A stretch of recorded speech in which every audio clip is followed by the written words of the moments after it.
Les Blue Jays sont derniers dans leur division. Après une participation à la Série mondiale, l'équipe peine à s'envoler en 2026. Mais pourquoi? À l'exception de Kevin Gausman, tous les lanceurs partants ont manqué des départs. José Berrios et Bowden Francis ne lanceront pas cette année. Et la saison de Cody Pounce a pris fin lors de son premier départ avec les Jays en avril. Addison Barger a été blessé à 2 reprises et n'a joué que 9 matchs.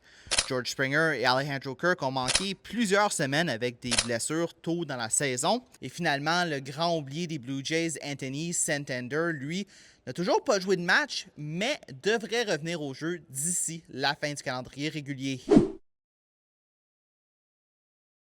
Les Jays ne marquent pas. L'équipe est passée du 4e au 26e rang pour les points marqués dans le baseball majeur. Une des grandes raisons, c'est les difficultés en attaque de Vladimir Guerrero fils, Alejandro Kirk et George Springer. Et pour plusieurs joueurs, la magie de 2025 a tout simplement disparu. C'est notamment le cas pour Davis Schneider, qui est maintenant un membre des Bisons de Buffalo. Sans compter Dylan Cease, la rotation des partants des Jays traverse une période difficile. Trey Savage navigue les hauts et les bas d'être une recrue dans le baseball majeur. Le réservoir semble vide pour Kevin Gausman et Shane Bieber a connu quelques départs difficiles depuis son retour il y a quelques semaines. Quant à Max Scherzer, disons que l'heure de la retraite approche.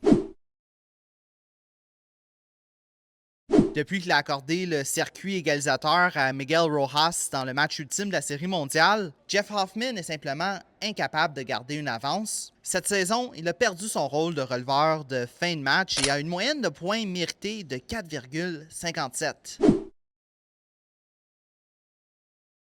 La Ligue américaine est faible et les Blue Jays sont encore dans la course aux séries.